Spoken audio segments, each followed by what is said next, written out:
Bonjour les amis. L'assainissement des eaux usées est une étape décisive pour préserver notre environnement. L'usine de dépollution de Boissette traite les eaux usées pluviales des communes de la communauté d'agglomération de Melun-Val-de-Seine et du SAN de Sénart. Ces eaux usées sont collectées dans les égouts et envoyées dans la station d'épuration pour y être nettoyées. Le traitement des eaux usées s'effectue donc en 4 étapes.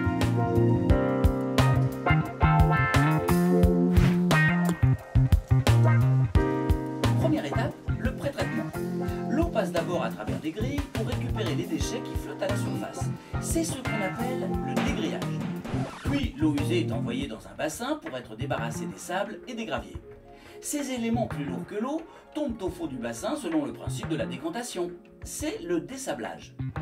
On injecte ensuite de l'air dans le bassin. Les huiles et corps gras vont ainsi remonter à la surface où ils vont être collectés. C'est l'étape du deshuilage. L'eau est donc débarrassée des gros déchets et des matières solides en suspension. Deuxième étape, le traitement biologique. L'eau ne contient plus que de la pollution dissoute. Comment s'en débarrasser ?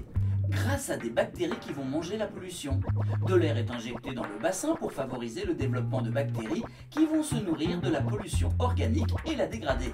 La dégradation de cette pollution produit des boues dites biologiques.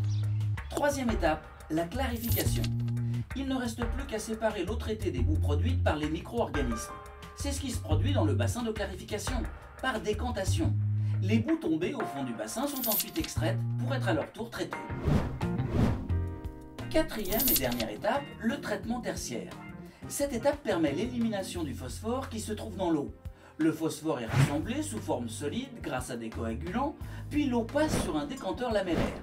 Les dernières matières en suspension sont ainsi éliminées. Voilà les amis, l'eau dépolluée peut maintenant être rejetée dans le milieu naturel.